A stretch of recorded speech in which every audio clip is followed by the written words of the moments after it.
Assalamualaikum warahmatullahi wabarakatuh. Bismillahirrahmanirrahim. Alhamdulillahirrabbilalamin. Assalatu wassalamu ala asrafil anbiya'i wal mursalin Sayyidina wa maulana Muhammadin wa ala alihi wasahbihi ajma'in.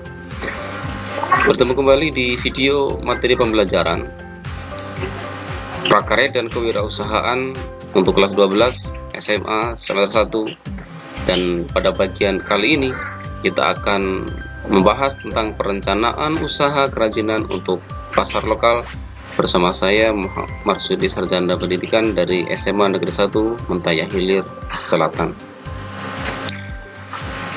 Sekali lagi di bagian pertama ini kita akan mengupas tuntas terkait dengan bagaimana perencanaan usaha kerajinan untuk pasar lokal.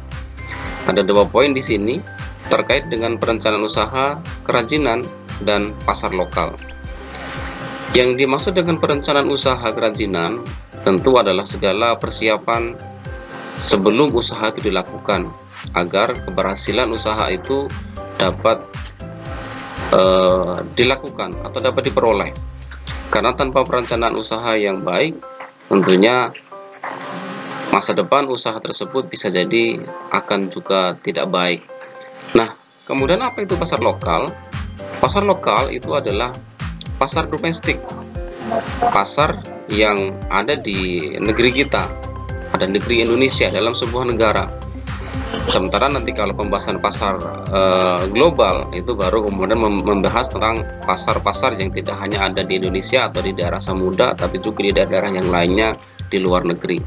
Sehingga hari ini kita akan membahas bagaimana membuat perencanaan usaha kerajinan itu untuk pasar lokal, untuk segmen domestik tentunya. Nah, perencanaan usaha kerajinan untuk pasar lokal ini kita mulai dengan pembahasan terkait dengan pasar. Kenapa kemudian ini penting? Karena pasar itulah yang nanti akan kita jadikan sebagai tempat kita berjual, kita menawarkan produk, kita menjual produk itu kepada masyarakat. Nah, pasar itu terjadi ya karena ada permintaan dari pembeli dan ada penawaran dari penjual. Tanpa ada permintaan, tentu tidak ada penawaran.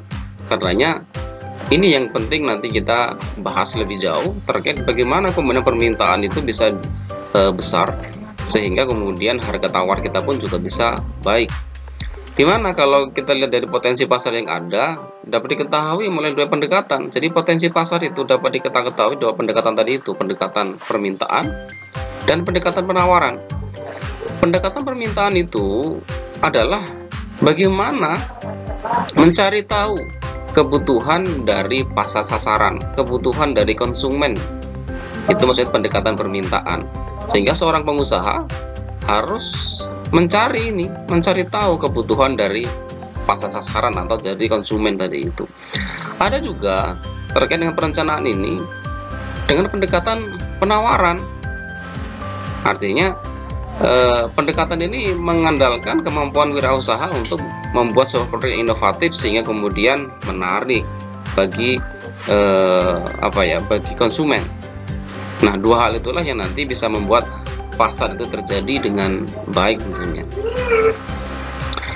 Nah, selanjutnya terkait dengan kedua pendekatan tadi itu, pendekatan penawaran dan pendekatan permintaan tadi itu dapat kita gunakan untuk mengenali potensi pasar tadi, di mana kebutuhan pasar itu dapat diketahui dengan melakukan pengamatan terhadap pasar sasaran atau konsumen.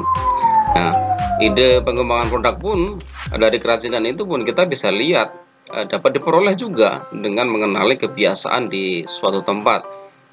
Jadi dengan mengenali kebiasaan di tempat itu kita akan memperoleh, oh ternyata masyarakat di sini prospek untuk kerajinan pasar lokal seperti ini.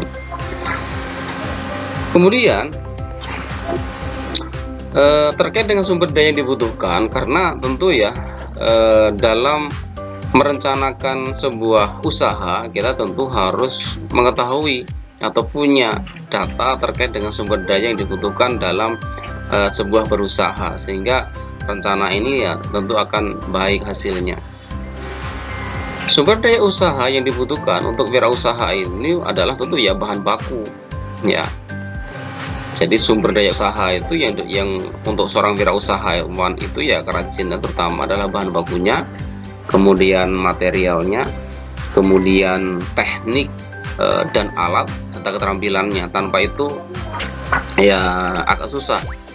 Nah, seorang wirausaha kerajinan tentunya untuk pasar lokal ini dapat memulai dengan melihat potensi bahan baku tadi itu. Bahan baku, potensi teknik, kemudian keterampilan yang dimiliki yang ada di daerah tersebut seperti apa. Nah, beberapa teknik yang dapat digunakan untuk pembuatan kerajinan diantaranya ya teknik ukir, teknik sambungan, teknik anyam, teknik jahit, dan lain sebagainya. Nah, perencanaan produk didasari dari beberapa faktor pertimbangan tentunya dalam merancang sebuah produk itu. Ya, jadi tadi ketika sumber daya sudah dimiliki, nah terkait dengan perancangan itu ya perlu mempertimbangkan beberapa faktor ini. Jadi faktor yang pertama ya misalnya lah fungsi produk. Jangan sampai produk itu tidak berfungsi atau tidak dibutuhkan oleh masyarakat atau konsumen. Kemudian pengguna produk itu siapa? Ya, kita harus sudah tahu siapa yang jadi sasaran kita untuk pengguna produk itu. Kemudian material, bahannya ini yang cocok atau yang disukai oleh masyarakat seperti apa, teknik pembuatannya seperti apa juga harus tahu, termasuk faktor nilai estetisnya, termasuk juga harga jual. Itu sangat menentukan sekali dari sebuah keberhasilan kita dalam merencanakan sebuah usaha kerajinan untuk pasar lokal.